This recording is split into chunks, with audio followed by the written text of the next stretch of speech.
আমার নবীজি ওই মুহূর্তের মধ্যে ওমর রাদিয়াল্লাহু তাআলা আনহুকে ডাক দিয়ে বললেন, ওরে ওমর, ওরে ওমর, যাও কাব বিন মালিককে এক্ষুনি ধরে নিয়ে আসো রে ওমর। তার কারণ হলো, কেউ যদি আমার দরবার ক্ষমা করে নাই, স্বয়ং আল্লাহ রাব্বুল আলামিন এত পরিমাণ তওবা করেছে এই তিনজন সাহাবী, আমি বয়কট করলে হবে কি, আমার দরজা বন্ধ হয়ে গেছে ঠিক আছে, কিন্তু আল্লাহ রাব্বুল আলামিনের তওবার রাস্তা সব সময়ের জন্য খোলা আছে না নাই? আমার হাতটা, আমার নখটা কোন দিকে, কোন দিকে আমার নখ? আসমানে যে কার দরজা বলেন? আল্লাহ দরজা খোলা আছে না? তওবার দরজা বন্ধ না খোলা? আমার বন্ধুগণ, তওবা এক্ষুনি করে নিতে হবে, অলসতা করা যাবে না, ইসলামের ব্যাপারে গাফলেতি করা যাবে না, দিনের ব্যাপারে কোনো গাফলেতি করা যাবে না। এই কারণেই গাফলেতি করা যাবে না। তওবার রাস্তা কখন বন্ধ হবে আমরা কেউ জানি না। আমার বন্ধু দুইটা টিপস দিয়ে যাচ্ছি আমি। তওবার দুই সময় বন্ধ, বলেন তো কয় সময়? দুই সময় বন্ধ বলতে পারবেন কেউ? চেষ্টা করবেন, আমি বলছি বলতে পারবেন? আমার বন্ধুগণ, আমার ভাইয়েরা, আমার তওবার রাস্তা দুইটা সময় বন্ধ হয়ে যাবে। নাম্বার ওয়ান, যখন আপনার মাথার কাছে যখন আপনার মালাকুল মউত যখন আপনার দরবারে এসে হাজির হয়ে যাবে, ওই সময়ের একটা তওবা কবুল হবে না। আর একটা সময় হলো যেদিন পূর্ব দিকে বাদ দিয়ে সূর্য পশ্চিম দিকে উঠবে, সেদিন আর তওবা কবুল হবে না। আমার ভাইরা ভালো কইরা বুঝা শুনে বলেন তো দেখি, তওবা সূর্য পশ্চিম দিকে ওঠার আগে করব না এখন করব? কি জন্য করব? কত যে পাপ করেছে আমরা নিজেও জানি না। কোরআনে কোনো জায়গায় বলা নাই নামাজ পড়লে আমি তোমাকে জান্নাত দেব, রোজা রাখলে আমি তোমাকে জান্নাত দেব, হজ করলে আমি তোমাকে জান্নাত দেব, যাকাত দিলে আমি তোমাকে জান্নাত দেব, দান সাদাকা করলেও আমি তোমাকে জান্নাত দেব। এমন কথা কোরআনের কোনো জায়গার মধ্যে আমি পাইনি। কিন্তু একটা কাজ করলে জান্নাত দেবেন, সেই কাজটা হচ্ছে ইয়া আইয়ুহাল্লাযীনা আমানু হাল আদুল্লুকুম আলা তিজারা তুনজিকুম মিন আযাবিন আলীম। জোরে বলি আল্লাহু আকবার। কোন বান্দা তার বিষয়ে মহান রব্বে কারীম বলেন, আমি কি তোমাদেরকে এমন একটা ব্যবসায়ের সন্ধান দেব না, এমন একটা বিজনেসের কথা বলবো না, যে ব্যবসাটা করলে পরে আমি আল্লাহ রাব্বুল আলামিন তোমাদেরকে জাহান্নামের আগুন থেকে বাঁচাইয়া দিয়া সরাসরি জান্নাতের মেহমান বানাইয়া দেব। বলি সুবহানাল্লাহ। আমার ভাইরা, আমার বন্ধুগণ, সেই ব্যবসাটাকে দেখেন, আল্লাহর সাথে ব্যবসা করতে হবে। আল্লাহর সাথে সাহাবা একরাম কেমনে ব্যবসা করেছিল, সেই দিক থেকে আমরা একটু নিজেকে কন্ট্রোল করে নিতে চাই। নিজের ভিতরে বুঝ দেওয়ার জন্য আমি কথাগুলো বলতেছি। দেখেন সাহাবা একরাম কেমন করে, কিভাবে তারা আল্লাহর রাস্তায় সংগ্রাম চালিয়ে গেছে, কিভাবে যুদ্ধ ঘোষণা করেছিল। আমার বন্ধুগণ, গত শুক্রবারের দিন আমি বলেছিলাম ইরানের প্রেসিডেন্ট, তার নাম কি, আয়াতুল্লাহ খামিনি, তাকে হত্যার কথা বলেছিলাম। মারলো ইসরায়েল এবং আমেরিকায় মেরে ফেলে দিল। এখন পাল্টা আক্রমণ শুরু করে দিয়েছে। কারা বলেন তো দেখি? কারা? মুসলমান জাতি। আমার ভাইয়েরা, আমার বন্ধুগণ, আমার বিশ্বের সমস্ত মুসলিমগুলো কিন্তু এই কি বলে ইসরায়েলের বিপক্ষে চলে গেছে, তারপরে আমেরিকার বিপক্ষে চলে গেছে। সমস্ত মুসলমান জাতিগুলো, মুসলমান রাষ্ট্রগুলো কম বেশি হলেও ইরানের পক্ষে আছে। বলি সুবহানাল্লাহ। আর যদি পরিপূর্ণভাবে সক্রিয়ভাবে যদি ইরানের পক্ষে থাকতো, এতক্ষণে আমি মনে করি ডোনাল্ড ট্রাম্প দুনিয়া থেকে বিদায়ী হয়ে চলে যেত।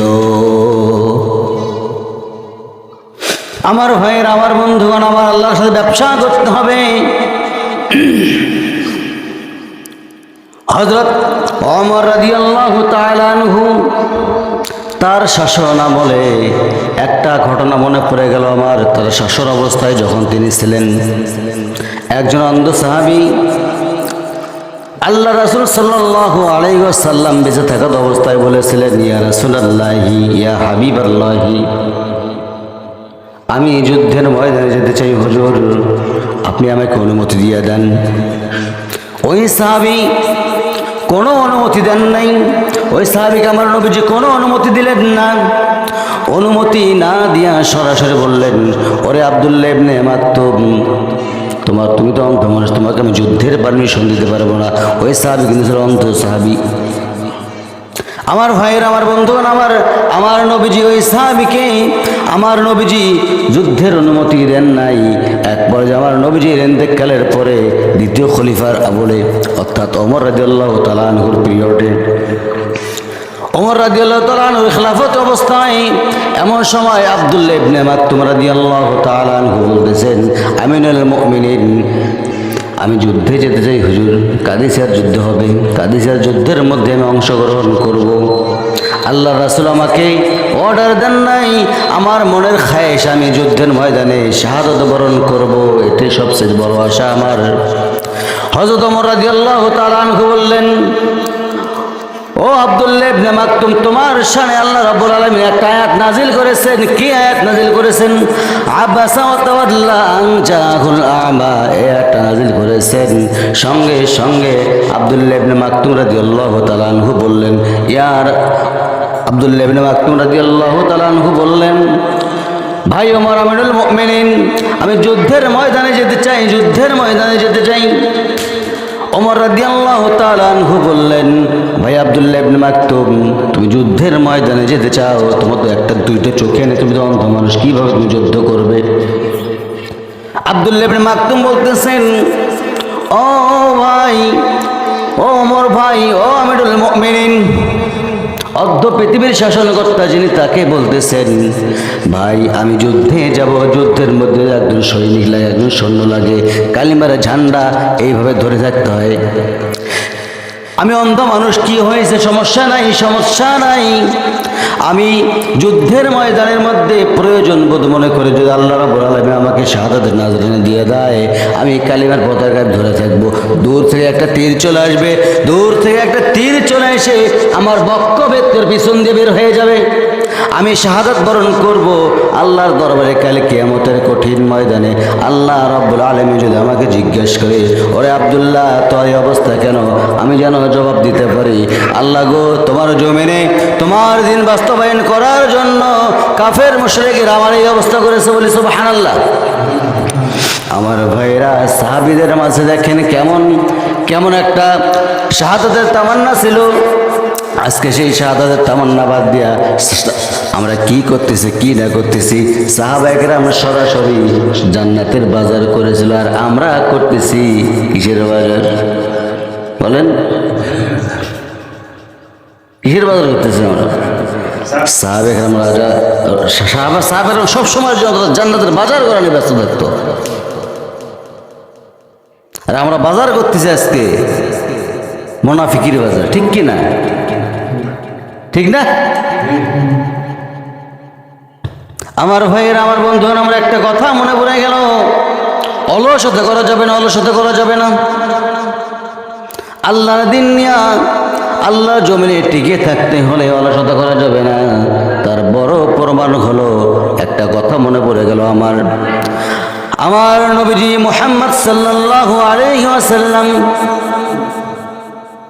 30,000 সাহাবী নিয়া যুদ্ধের ময়দানে গেছেন। তাবুক অভিযানের মধ্যে গেছেন 30,000 সাহাবী, কম সাহাবী না বেশি সাহাবী বলেন? অনেক সাহাবী নিয়ে 30,000 সৈন্য নিয়ে আমার নবীজি তাবুক অভিযানের মধ্যে গেছেন।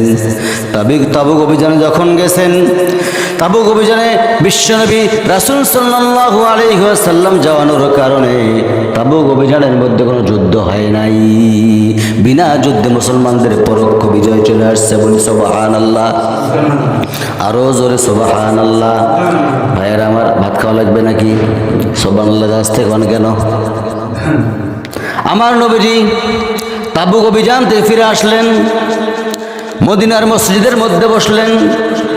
মদিনার মসজিদের মধ্যে বসে এমন সময় এক সাহাবী আমার নবীর কাছে এসে বলতেছেন, ইয়া রাসূলুল্লাহি ইয়া হাবিবাল্লাহি, আমি একটু গাফলেতি করেছি হুজুর, আমি একটু নিজে কনশকা করেছি হুজুর, আমি একটু নিজেকে অন্য কিছু মনে করেছিলাম হুজুর, এতগুলো সাহাবী যাচ্ছে, অসংখ্য সাহাবী যাচ্ছে হুজুর, আমি যাই নাই হুজুর, তাবুক অভিযানের মধ্যে আমি যাই নাই। আমার নবী মুস্কি মুস্কি হাসি দিয়ে বলতেছেন, ও সাহাবী, আর কে কে যায় নাই? ওই সাহাবী বললেন, হুজুর, কাব বিন মালিককে বললেন, ও কাব, আর কে কে যায় নাই? সঙ্গে সঙ্গে কাব বিন মালিক বলতেছেন, ইয়া রাসূলুল্লাহি, হিলাল বিন উমাইয়া যায় নাই, রুমামা বিন আওয়া যায় নাই। আমার নবীজি বললেন, আর কে কে যায় নাই? সঙ্গে সঙ্গে কাব বিন মালিক বলতেছেন, ইয়া রাসূলুল্লাহি, আমি আর বলতে পারবো না কে কে যায় নাই, দুইজন শুধু যায় নাই আমার জানাত, আমি শুধু তিনজন যাই নাই। আমার নবী মুস্কি মুস্কি এসে বলতেছেন, ও কাব, তুমি বাড়ির মধ্যে চলে যাও। বাড়ির মধ্যে চলে গেলেন, সমস্ত সাহাবীকে ডাক দিয়ে বললেন, ও সাহাবীরা শোনো, এইদিকে চলে আসো। এইদিকে চলে আসলেন, সমস্ত সাহাবীরা চলে আসলেন। আসার পরেই মদিনার আনাসে কোনাসে সমস্ত জায়গার মধ্যে বলে দিলেন, এই তিনজন সাহাবীর বিরুদ্ধে আমি নালিশ জারি করে দিয়ে দিলাম, এই তিনজন সাহাবীর বিরুদ্ধে আমি আল্লাহর রাসূল বয়কট করে দিয়ে দিলাম। কেউ কারোর সঙ্গে কথা বলবে না, লেনদেন করবে না, সালাম কালাম কেউ কাউকে দিবে না। কি বুঝলেন ভাই? অলসতা করা যাবে মনে হয়। আজকে অনেক ভাই আছে রমজান মাসে অলসতা করে রোজাও রাখে না, ঠিক কিনা? আমি কি ভুল কইলাম? আমার ভাইয়ের, আমার বন্ধুগণ, আমার এক পর্যায়ে এই কথা যখন, বয়কটের কথা যখন মদিনার আনাসে কানাসের মধ্যে চলে গেল, মদিনার আনাচে কানাচে যাওয়ার সঙ্গে সঙ্গে কাব বিন মালিক রাদিয়াল্লাহু তাআলা আনহু বাড়ির মধ্যে গেলেন। স্ত্রীর দরজার মধ্যে করাঘাত করতেছেন, নক করতেছেন, ও আমার স্ত্রীকে দরজা খুলে দাও, দরজা খুলে দাও। ঘরের মধ্যে স্ত্রী বলতেছেন, ও আমার স্বামী গো, দরজা খুলবো না কেন, দরজা খুলবো না কেন? দরজা অবশ্য আমি খুলে দেব, কারণ দরজা আমি দরজা খুলে দেব, এই পাশে দরজা খুলবো, পিছনের দরজা দিয়ে আমি আপনার স্ত্রী বের হয়ে চলে যাব। কারণ এই জন্য বের হয়ে যাব, যে মানুষটাকে স্বয়ং আল্লাহর রাসূল সাল্লাল্লাহু আলাইহি ওয়াসাল্লাম তিনি নিজে পর্যন্ত বয়কট করতে পারেন, আমি আপনার স্ত্রী হয়ে আমি আপনাকেও বয়কট করে দিয়ে দিলাম। আমার ভাইয়েরা, সন্তানগুলো আছে, সন্তানগুলোকে বলতেছেন, ও আমার সন্তানের এইদিকে আসো, একটু আদর করে দিই। সন্তানগুলো বলতেছেন, আব্বা জান, সম্ভব নয়, আল্লাহ রাসূল আপনাকে বয়কট করেছেন, আমরা আপনাকে বয়কট করে দিয়ে দিলাম। আমার ভাইয়েরা, ইসলাম মানতে গেলে এভাবে করা যাবে না, এমনি এমনি মানা যাবে না, এমনি এমনি ইসলাম মানা আসে নাই। আংশিক মানলে হবে না, আংশিক মানলে হবে না, আংশিক মানলে হবে না।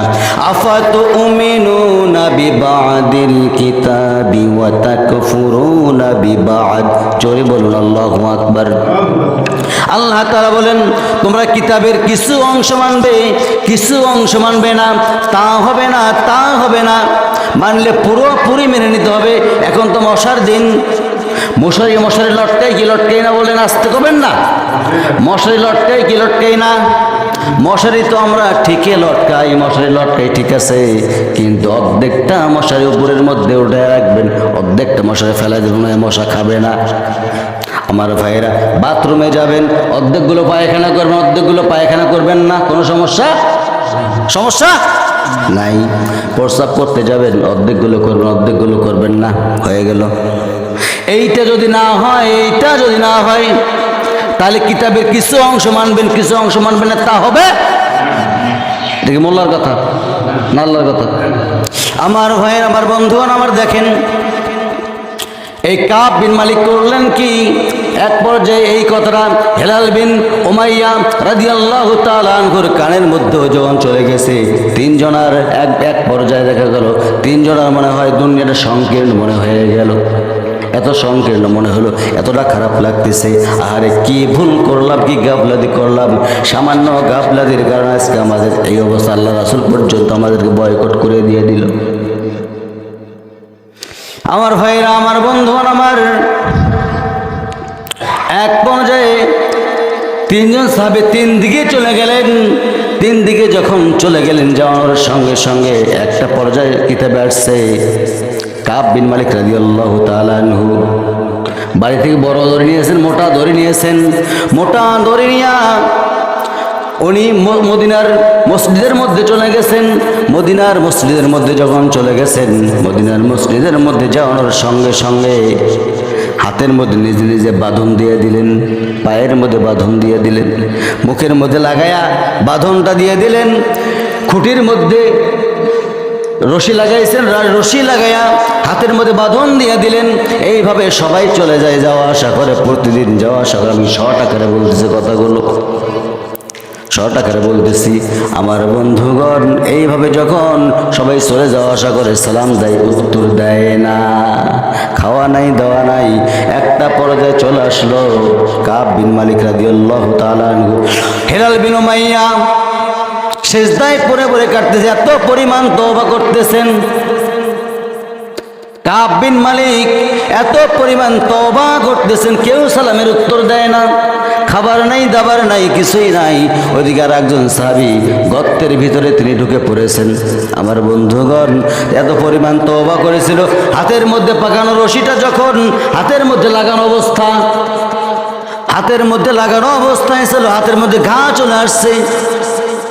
যখন 40 দিন পূর্ণ হয়ে গেছে, এত পরিমাণ ঘা চলে আসছে, 40 দিন পর আল্লাহর তরফ থেকে চলে আসলো, ঘোষণা চলে আসলো, ও ইয়া রাসূলুল্লাহি, ইয়া হাবিবাল্লাহ, আমার হাবিব গো, আপনার দরবার এই তিনজন সাহাবীকে ক্ষমা করতে পারে নাই, ঠিক আছে, কিন্তু ওরা এত পরিমাণ তওবা করেছে, আমি আল্লাহ রাব্বুল আলামিন ওদের তওবা কবুল করে নি, আমি আল্লাহ তাআলা ওদেরকে মাফ করে দিয়ে দিলাম। আস্তে কোন সুবহানাল্লাহ, আরো আস্তে সুবহানাল্লাহ। আমার বন্ধুগণ, আমার ভাইরা, আমার নবীজি জানি জানি জানি জানি না। আমার বন্ধুগণ, আমার ভাইরা, তাহলে বন্ধু বানাবো আমরা দুইজনকে, বলেন কয়জন? তিনজনকে বন্ধু বানাবো। কয়জন? তিনজনকে বন্ধু বানায় ফেলবো। আল্লাহ রাব্বুল আলামিন এই বন্ধুর ব্যাপারে বলেন, ইন্নামা ওয়ালিয়াকুমুল্লাহু ওয়া রাসূলুহু ওয়াল্লাযীনা আমানুল্লাযীনা ইউকিমুনাস সালাতা ওয়া ইউতুনাজ যাকাতা ওয়া হুম রাকিউন। জোরে বলি আল্লাহু আকবার। তোমরা বন্ধু বানাও তিনজনকে, বলেন তো কয়জন? তিনজনকে বন্ধু বানাও। এই তিনজনকে যদি তোমরা বন্ধু বানাইতে পারো, দুনিয়ার মধ্যে তোমার কোনো সমস্যা হবে না। এই পারে দুনিয়া, ওই পারে সরাসরি জান্নাতের মেহমান। বলি সুবহানাল্লাহ। নাকি অবিশ্বাস? হ্যাঁ, সূরা আনফাল আয়াত নাম্বার কত? 55। সূরা আনফাল আয়াত নাম্বার 55। আমি আয়াত তেলাওয়াত করলে আপনাদের ডিস্টার্ব হয় নাকি? যেখানে আয়াত তেলাওয়াত বেশি হবে সেখানে আল্লাহর রহমত বেশি হবে। আমার ভাইয়েরা, ইন্নামা ওয়ালিয়াকুমুল্লাহ, বন্ধু বানাইলাম কাকে? যে আল্লাহ জীবনেও কোনোদিন আমাকে কোনো কষ্ট দেন না, তাকেই তো বন্ধু বানাবো। খাওয়ানকে বলেন, খাওয়ানকে আল্লাহ, নাকি কোনো নেতা খাওয়ায়? আল্লাহ খাওয়ান। এই যে শ্বাস প্রশ্বাস নিচ্ছি, ক্ষমতাকার। গাছের একটা পাতাও নড়ে না, ক্ষমতাকার। নরানকে? নড়াইলে সমস্যা আছে না নাই? আজকে যদি বাতাস হয় তো মূল বাতাস সেই ক্ষমতাকার। বাতাসে মসজিদটা গোটালে ভাঙ্গে গেল, সামনের বাড়ির বিল্ডিংটা ভাঙ্গে গেল, ক্ষমতাকার। দোষকার? আল্লাহ দোষ। কি করবেন? ফায়সালা কার? আল্লাহর ফায়সালা। এই জন্য আমি আল্লাহকে বন্ধু বানাবো। আমি ছিলাম রুহের জগতের মধ্যে, সেই রুহের জগতের নাম হলো আলেম আরওয়াহ। রোহের জগৎ, সেখান থেকে আল্লাহ রাব্বুল আলামিন আমাকে 2 নম্বর জগতে নিয়ে আসলেন। কি আমার বন্ধু, দেখেন সুবহানাল্লাহ, কি আমার বন্ধু 2 নম্বর জগতে নিয়ে আসলেন। তারপরে আলামিল বুতুন, মায়ের পেটে 3 নম্বর জগৎ। মায়ের পেটের মধ্যে কয়দিন আসলাম মনে আছে? মনে আছে? মনে নাই? আমার ভাইয়েরা, সেখানে আল্লাহ রাব্বুল আলামিন সামান্য 1 ফোঁটা পানির দ্বারা আমাকে এত বড় করলেন। বলি সুবহানাল্লাহ। লম্বা কথায় যাব না, ঠোকা মারতেছি, ঠিক কিনা? 2 নম্বর বন্ধু বানাবো। ইন্নামা ওয়ালিয়্যুকুমুল্লাহ বলছি, কিন্তু আমি ওয়া রাসূলুহু মুহাম্মদ সাল্লাল্লাহু লাকাদ কানা লাকুম ফি রাসূলিল্লাহি উসওয়াতুন হাসানাহ। জোরে বলুন আল্লাহু আকবার। তোমাদের মাঝে আমি উত্তম বাস্তব আদর্শের নমুনা রেখে দিয়েছি, কেবলমাত্র শুধুমাত্র মুহাম্মদ সাল্লাল্লাহু আলাইহি ওয়াসাল্লামের মাঝে কাউকে বন্ধু বানাও না। দুনিয়ার যতগুলো বন্ধু আছে সমস্ত বন্ধুগুলো পচা বন্ধু, মিথ্যা কথা বলে, রমজান মাসে রোজা রাখে না, গাঞ্জা খায়, আছে না নাই? ভালো একজন মানুষ পাই না, কিন্তু আমার রাসূলের মতো একজন আর মানুষ পাওয়া যাবে না। যে রাসূল কিয়ামতের দিন আমাকে প্রত্যেকটা জায়গার মধ্যে খুঁজে বের করবেন, তিনিই তোমার বন্ধু হবেন, ঠিক কি না? কয়টা বন্ধু গেল? কয়টা বলেন ভাই? বলতে মনে থাকে না, সমস্যা, তাই না? ওয়াল্লাযীনা আমানুল্লাযীনা ইউকিমুনাস সালাত। সুবহানাল্লাহ, কি সুন্দর কথা বলেছেন। ইমানদার ব্যক্তিকে বন্ধু বানাবো। ইমানদার ব্যক্তি কে? ইউকিমুনাস সালাত, যারা আকিমুস সালাত, দিন কায়েমের আন্দোলন করে, ইভেন্ট নামাজ 5 ওয়াক্ত পরে নিজেও অপরকেও নামাজের আঞ্জাম দেওয়ার, নামাজকে এক কথায় নামাজ কায়েমের আন্দোলন চালিয়ে যে আমি তাকেই বন্ধু বানাবো। বলি আলহামদুলিল্লাহ। আমি কথাটা এদিকে ফাইন্ড আউট করি একটু, তাহলে কি হবো না বলেন তো? প্রথমে আমরা অলসতা করবো না। সর্বপ্রথম আমি কি বলছি? আব্দুল্লাহ ইবনে মাকতুম রাদিয়াল্লাহু তাআলা আনহু, অন্ধ সাহাবী, সে যদি অন্ধ হয়ে শাহাদাতের নজরানা পাওয়ার জন্য এত কিছু করতে পারে, আল্লাহ রাসূল অনুমতি দিলেন না। শেষ পর্যায়ে দ্বিতীয় খলিফার আমলে, কার আমলে? দ্বিতীয় খলিফার আমলে, হযরত ওমর রাদিয়াল্লাহু তাআলা আনহুর আমলে, শাসন আমলে একটু চান্স পাইলেন। ওই চান্সে উনি শহীদ হয়ে গেলেন। বলি সুবহানাল্লাহ। তাহলে আমরা তো আঙ্গুল চুষলেই হবে, আমরা তো আঙ্গুলে চুষতেছি। আমাদের জাতি ভাই ইরান একজন লিডারকে মেরেই ফেললো মুসলমানদের।